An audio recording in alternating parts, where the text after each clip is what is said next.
So hello everyone, welcome to the channel chemistry Gyan. ये हमारा lecture 2 है, some basic concepts of chemistry. Previous lecture में हमने देखा था कि कैसे एंशियंट टाइम्स में भी लोग जो है केमिस्ट्री का यूज करते थे अपनी डेली लाइफ में। जैसे कि जिप्सम सीमेंट हो गया, डाइज बनाते थे, परफ्यूम्स बनाते थे, ग्लासेस बना रहे थे और डिफरेंट डिफरेंट मेटल्स के ऑक्साइड्स बना रहे थे। एंड हमने देखा कि कैसे 18th सेंचुरी से फिर 19th सेंचुरी आते आते जो ट्रेडिशनल मेथड्स है और जो हमारा आयुर्वेदिक मेथड है वो धीरे धीरे डिक्लाइन करने लगा और मॉडर्न केमिस्ट्री जो है वो धीरे धीरे आने लगा।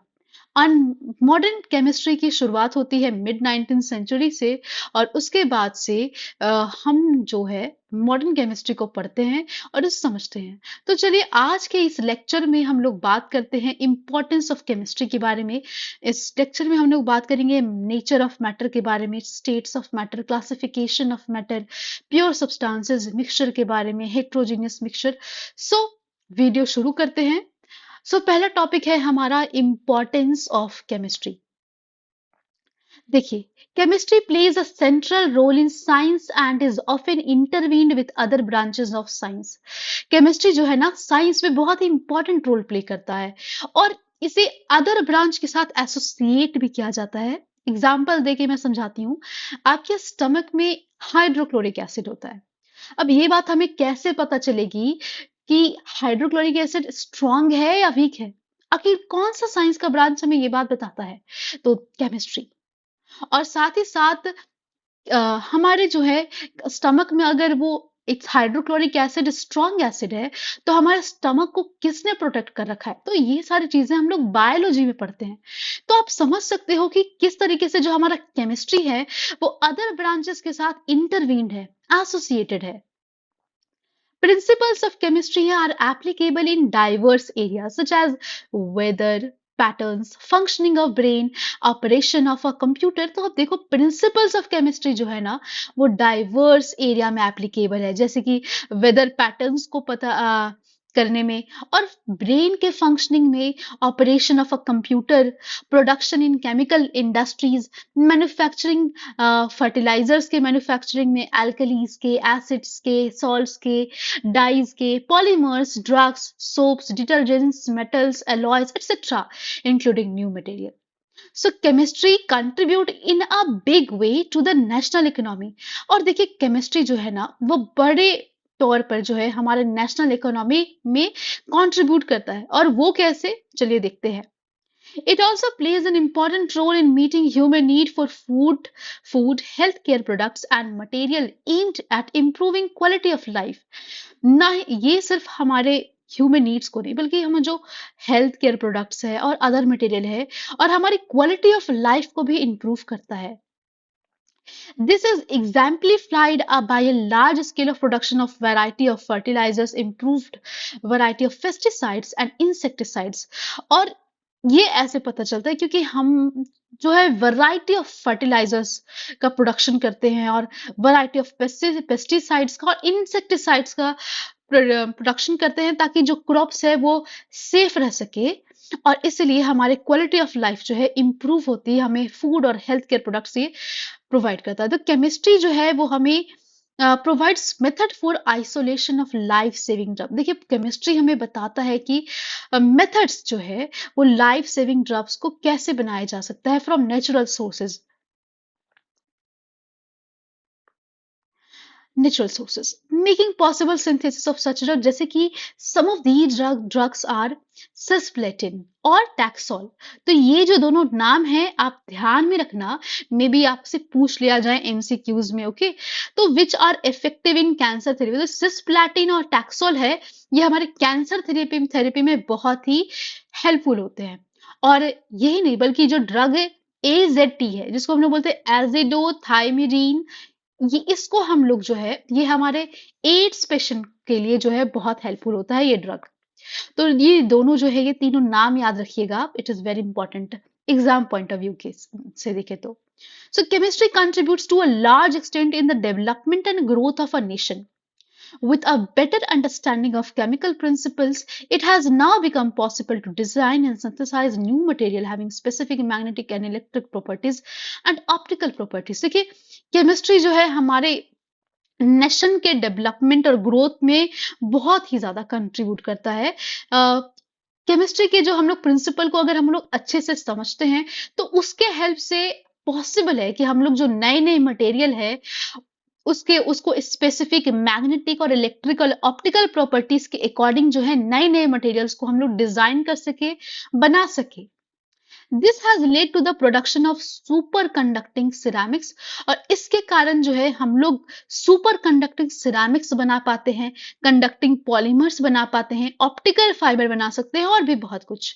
तो chemistry has helped us in establishing industry which manufacture utility goods like acids, alkalis, dyes, polymers, metals, etc.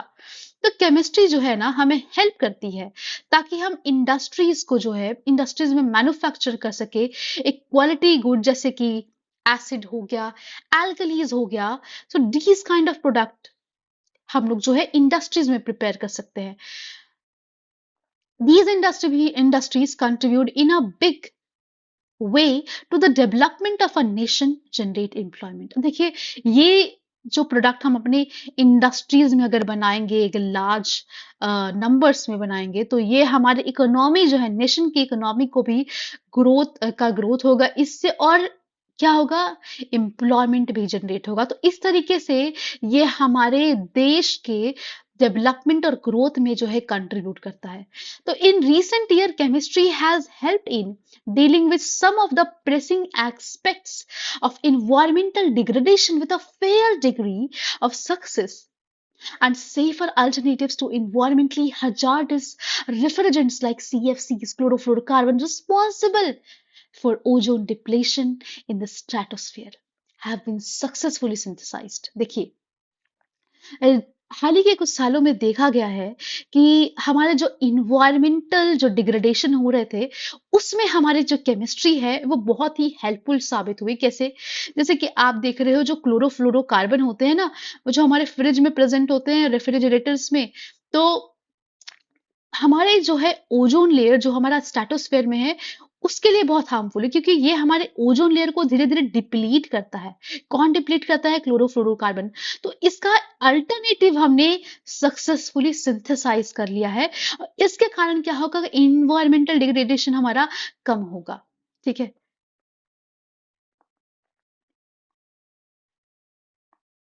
However, many big environmental problems continue to be matters of grave concern to the chemist।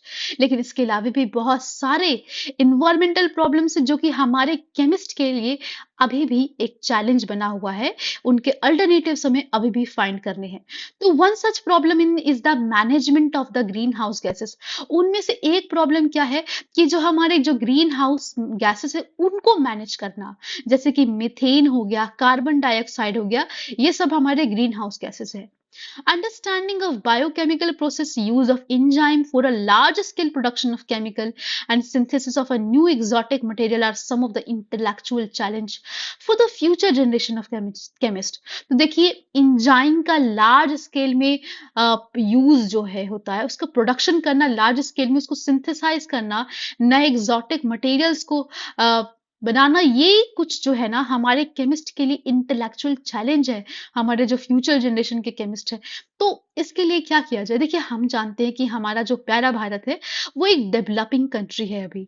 तो इसके लिए हमें चाहिए talented और creative chemist जो ये सारे challenges को एक्सेप्ट करे और एक अच्छे केमिस्ट बनकर इन सारे चैलेंजेस को एक्सेप्ट करे और हम ये जितने भी नीड्स है उनको पूरा करें। और ये कैसे होगा? जब वो बेसिक कंसेप्ट्स ऑफ केमिस्ट्री को समझेंगे। तो हमारे जो अच्छे केमिस्ट, ये क्रिएटिव केमिस्ट कोई नहीं है बल्कि आप सब में से ही हमारे कोई फ्यूचर जनरेशन के केमिस्ट होंगे। तो चलिए आज हम लोग समझते हैं ये जो बेसिक कंसेप्ट है ना केमिस्ट्री की, वो समझते हैं। तो पहला हम लोग स्टार्ट करते हैं नेचर ऑफ मैटर से। Nature of matter. You are already familiar with the term matter from your earlier classes. Anything which has mass, occupies space is called matter. तो हमने पिछले क्लासेस में भी पढ़ा था, देखिए बताया था आपको कि मैटर क्या होता है। मैटर देखिए क्या होता है कि कोई भी चीज, मान लीजिए कि आपने, आपके सामने जो कॉपी रखी हुई है, ठीक है, आपके सामने जो पेन रखा हुआ है ना, तो उसका कुछ ना कुछ तो मास होगा ना, कुछ ना कुछ तो एक स्पेस तो वो ऑक्यूपाई कर रहा होगा। तो कोई भी ऐसी चीज जो आपके सामने आप देखो, नजर घुमा के, कोई भी ऐसी चीज जिसका कोई मास हो, जो कोई स्पेस ऑक्यूपाई कर रहा है, उसे हम क्या बोलते हैं? मैटर बोलते हैं। तो एवरीथिंग अराउंड अस, जैसे कि बुक हो गया, पेन हो गया, पेंसिल हो गया, वाटर हो गया, एयर हो गया, या ऑल लिविंग बींग्स एक्सेट्रा, जो भी है, जो कि जो भी है, तो वो मैटर के बने होते हैं। You know that they have mass and they occupies space. तो जो चीज मैटर है वो ऑब्वियसली स्पेस होगा, स्पेस ऑक्यूपाई करेगा, उसमें कुछ मास होगा। तो चलिए सब कुछ हम लोग फिर से रिकॉल करते हैं। Let us recall the characteristics of states of matter which you have learned in previous classes. So एक एक करके जो प्रॉपर्टीज है मैटर को, उसको हम लोग रिकॉल करते जाते हैं, करते जाएंगे अब। तो स्टेट्स ऑफ मैटर, तो you are aware that matter can exist in three physical states, which solid, liquid and gas. तो आप सभी जानते हो, आपने क्लास 8 से पढ़ते आ रहे हो कि तीन जो है फिजिकल स्टेट होते हैं। तो मैटर के जो है तीन फिजिकल स्टेट होते हैं। वैसे होते तो पांच है, बट आपको पढ़ना है तीन। एक होता है, तो हम तीन ही पढ़ते हैं, ठीक है। तो सॉलिड होता है, लिक्विड होता है एंड गैस होता है। The constituent particles of matter in these three states can be represented as shown। तो इन सारे को हम लोग जो है दिखाएंगे, एक एक करके पढ़ते हैं, चलिए। Particles are held very close to each other in solid. तो सॉलिड में क्या होता है कि पार्टिकल्स एक दूसरे के काफी काफी ज्यादा करीब होते हैं, ठीक है, in an orderly fashion and there is no such freedom of movement.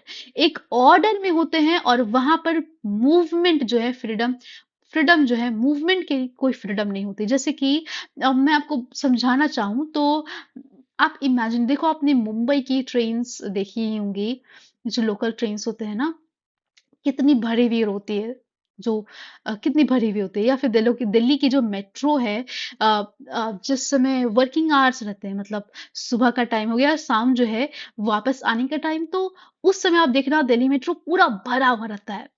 लोग मूव नहीं कर पाते।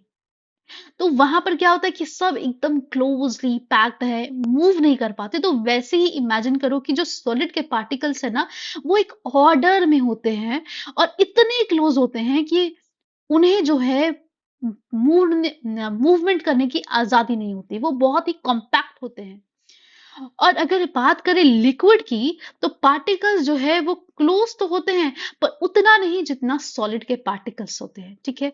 हाउएवर गैसेस की बात करें तो उसमें पार्टिकल्स जो है वो बहुत दूर दूर होते हैं as compare to those of liquid और सॉलिड। तो गैसेस के पार्टिकल्स को बहुत मूवमेंट की जो है वो बहुत फ्रीडम रहती है, वो आराम से इधर उधर मूवमेंट करते रहते हैं। मैं इसका एग्जांपल लेके दिखाऊं ना, तो जैसे कि अगरबत्ती जो है आप जलाते हो, तो उसकी जो है स्मेल, उसकी जो परफ्यूम है ना, वो आपके तक आ जाती है, तुरंत आ जाती है। क्यों? क्योंकि वो एक गैस है। तो वो आपके पास आ गई, आपके घर में कुछ अच्छा सा बन रहा हो, तो आप बोलते हो आज तो मम्मी ने कुछ अच्छा बनाया है। तो ये स्मेल जो है खाने की, वो कैसे आई आपके पास? गैस था वो। इसलिए वो क्या है, आराम से मूव करके आपके पास पहुंच गया, ठीक है। तो because of such arrangement of particles, different state of matter exhibit the following characteristics। अब matters के जो different different properties होते हैं, उनको हम लोग देखेंगे एक एक करके। देखिए, solid have definite volume and definite shape. तो ये जो पॉइंटर्स हम लोग अब पढ़ने वाले हैं, according to the exam point of view, अगर आपका सब्जेक्टिव क्वेश्चन आता है तो ये पूरे इंपॉर्टेंट है, और ऑब्जेक्टिव क्वेश्चन आते हैं तो आपको समझना बहुत जरूरी है, बिकॉज ये जो है ना बहुत ही बेसिक्स है केमिस्ट्री के। तो let's read it. Solid have definite volume and definite shape. Solid का जो है वॉल्यूम जो है वो डिफिनाइट होते हैं और शेप डिफिनाइट होता है। मतलब क्या है कि आप मान लो कि आप अपना पेन ले लो और पेन को एक ग्लास में रखो, क्या पेन अपना ग्लास के शेप में हो जाएगा? पेन वही शेप में रहेगा जो पहले था। पेन को आप टेबल पे रख दो, पेन को आप कहीं भी रख दो, पेन का जो है वॉल्यूम जो है, जितना वो उसका वॉल्यूम है और जितना वो जिसका वो उसका जो वो शेप है वो बदलेगा नहीं। ठीक है, तो वो फिक्स रहेगा, इसीलिए बोल रहे हैं सॉलिड जो है ना उसका वॉल्यूम डिफिनाइट होता है and it have definite shape. Liquid के बारे में बात करें तो liquid have definite volume but not definite shape. क्यों? Because they take the shape of the container in which they are placed. जैसे कि पानी है, ठीक है, पानी को आप किसी भी बर्तन में रखते हो तो वो उसके आकार उसके शेप में आ जाता है। क्यों? क्योंकि जो पा क्योंकि जो है इसका कोई डिफिनाइट शेप नहीं होता। डिफिनाइट वॉल्यूम तो है। मान लीजिए कि आपने 10 ml वाटर लिया है और आपने उसी 10 ml वाटर को मान लीजिए किसी और दूसरे बर्तन में रख दिया, तो वो 10 ml वाटर आपका 20 ml वाटर नहीं हो जाएगा। अगर आपने बड़े बर्तन में, वो 10 ml का वाटर 10 ml ही रहेगा, जितना वॉल्यूम है उसका वो उतना ही होगा। लेकिन जो शेप है ना, आप ग्लास में रखते हो तो वो ग्लास के शेप में आ जाएगा, कप में रखते हो तो वो कप के शेप में आ जाएगा, तो उसका शेप डिफाइनाइट नहीं है। ठीक है, चलिए अब बात करते हैं हम लोग इसी प्रॉपर्टीज को आगे पढ़ते हैं। Gases have neither definite volume nor definite shape, they are completely occupy the space in the container in which they are placed। तो गैसेस के देखिए ना ही इसके पास कोई डिफिनाइट वॉल्यूम है ना ही कोई डिफिनाइट शेप है, ये कंप्लीटली जिसमें भी रखोगे आप उसको वो पूरी तरीके से आप ऑक्यूपाई कर लेंगे। ये देखो सॉलिड को आप देख रहे हो, इसके पार्टिकल्स कितने क्लोज है एक दूसरे से, इसलिए बहुत कॉम्पैक्ट होते हैं और ये मूव नहीं कर पाते, इनको मूवमेंट की उतनी फ्रीडम नहीं होती। लिक्विड के पार्टिकल्स को देखो, इस कंटेनर में हमने रखा पानी को, तो ये पानी के इस कंटेनर ग्लास के शेप में आ गया। अब मान लीजिए गैस को हमने देखा तो ये देखिए पूरा स्पेस ऑक्यूपाई कर लिया, तो इसके पास ना ही एक डिफिनाइट वॉल्यूम है ना ही कोई डिफिनाइट शेप है, इसलिए पूरा स्पेस ऑक्यूपाई करेगा और मूवमेंट की तो इसकी पूरी फ्रीडम है, तो ये आराम से मूव करेगा इसका फ्लास्क में। ठीक है, तो आगे देखते हैं हम लोग। These three states of matter are interconvertible by changing conditions of temperature and pressure। ये जो तीनों स्टेट आप देख रहे हो ना, ये आपस में इंटरकन्वर्टिबल है। कैसे? अगर हम लोग इसके कंडीशंस को चेंज करते हैं, टेम्परेचर या प्रेशर को चेंज करेंगे, तो ये एक दूसरे में इंटरकन्वर्टिबल है। सॉलिड को हीट करते हैं तो वो लिक्विड, सॉलिड को अगर आप हीट करते हो ना तो वो लिक्विड बन जाएगा। आपको पता है बर्फ को आप गर्म करो तो वो क्या हो जाता है? लिक्विड। लेकिन वहीं अगर आप लिक्विड को कूल करो तो क्या बन जाता है? सॉलिड। अगर आप पानी को ठंडा कर दो बहुत ज्यादा तो वो क्या हो जाता है? सॉलिड बन जाता है। वैसे आप लिक्विड को हीट करो तो वो क्या बन जाता है? गैस। और गैस को ठंडा करो तो वो कंडेंस होके क्या बन जाता है? लिक्विड। तो on heating a solid usually changes to liquid and a liquid on further heating changes to gas. And in the reverse process a gas on cooling, gas को जब कूल करते हैं तो वो लिक्विफाई होकर लिक्विड बन जाता है और उस लिक्विड को फर्दर ठंडा करने पर वो क्या बन जाता है? सॉलिड यानी बर्फ बन जाता है। तो नेक्स्ट टॉपिक हमारा classification of matter. In class 9, you have learned that at the microscopic or bulk level, matter can be classified as mixture, pure substances. These can be further subdivided. तो class 9 में आपने पढ़ा होगा macroscopic और bulk level पे matter को जो है क्लासिफाई किया जाता है मिक्सचर और प्योर सब्सटेंसेस में, और इसको अब हम फर्दर डिवाइड करेंगे और अब हम देखेंगे इसे अभी। When all constituent particles of a substance are same in chemical nature and is said to be a pure substance, a mixture contain many types of particle। तो यहाँ क्या बोल रहा है कि देखिए, जब when all सारा कंस्टिट्यूएंट जो है सब्सटेंसेस का वो सेम होगा, उसका केमिकल नेचर सेम होगा, तो उसको क्या बोलेंगे हम लोग? Pure substances. मतलब कि एक ही तरह, मान लीजिए बहुत सारे ब्लू बॉल्स है, तो अगर उस सब्सटेंस के पास से बहुत सारे ब्लू बॉल्स ही होंगे तो उसे बोलेंगे प्योर सब्सटेंस। और मिक्सचर किसे बोलेंगे? अगर उस सब्सटेंसेस के पास रेड बॉल है, ब्लू बॉल है, ग्रीन बॉल है, व्हाइट बॉल है, बहुत तरह के अलग अलग तरह के बॉल है, तो उस सब्सटेंस को क्या बोलेंगे? मिक्सचर बोलेंगे। ठीक है, तो a mixture contain particles of two or more pure substances which may be present in it in any ratio. तो मिक्सचर क्या होता है कि वो बहुत अलग अलग तरह के पार्टिकल्स उसमें होते हैं, प्योर सब्सटेंस, टू और मोर प्योर सब्सटेंस उसमें होंगे जो कि किसी भी रेशियो में प्रेजेंट होंगे। मान लो कि वो किसी भी रेशियो, मतलब कि मान लो वो 3:2, 4:2, उनका रेशियो फिक्स नहीं होगा, ठीक है। वो किसी भी रेशियो में प्रेजेंट हो सकते हैं। ये जो है मिक्सचर की बात है, ठीक है। अलग अलग सब्सटेंसेस और उनका रेशियो भी है सब्सटेंसेस का, वो फिक्स नहीं होगा। Hence this their composition is variable, मतलब क्या है कि इनका जो composition है वो क्या है, वेरिएबल है। Pure substances forming mixture are called its components. तो प्योर सब्सटेंसेस जो मिक्सचर बनाते हैं, जो मिलकर मिक्सचर बनते हैं, उनको क्या बोलते हैं, कंपोनेंट्स बोलते हैं, ठीक है। Many of the substances around you are mixtures. आपके अराउंड भी बहुत सारे सब्सटेंसेस अभी ऐसे प्रेजेंट हो गए जिनको हम लोग बोलते हैं मिक्सचर। आपने मिक्सचर देखा होगा, मिक्सचर में क्या होता है, दाल होता है, सेब होता है, बहुत सारी चीजें होते हैं ना। और क्या वो फिक्स प्रोपोर्शन में डाले थे, नहीं, वो अलग अलग प्रोपोर्शन में मिक्सचर में प्रेजेंट। तो same as it is mixture का कंसेप्ट यहाँ पर वही है कि अलग अलग पार्टिकल्स अलग अलग कॉम्पोजिशन में, ठीक है। जैसे कि एग्जाम्पल लू मैं, sugar solution in water, air, T, etcetera. तो शुगर सॉल्यूशन आप ले लो पानी में, ठीक है। एयर ले लो, हवा में क्या है, हाइड्रोजन भी है, हवा में क्या है, ऑक्सीजन भी है, नाइट्रोजन भी है, कार्बन डाइऑक्साइड, तो अलग अलग है ना, कंपोजिशन में अलग अलग है सब। और चाहे तो आप चाय ले लो, तो चाय में आप देख सकते हो दूध भी डालते हो, आप चाय पत्ती भी डालते हो। So these are the thing. और ऑल मिक्सचर, अ मिक्सचर में बी homogeneous, heterogeneous. In a homogeneous mixture, तो देखो मिक्सचर जो है वो दो टाइप के होते हैं, होमोजीनियस मिक्सचर और heterogeneous mixture. So let's see homogeneous mixture और हेट्रोजीनियस मिक्सचर को हम लोग देखते हैं।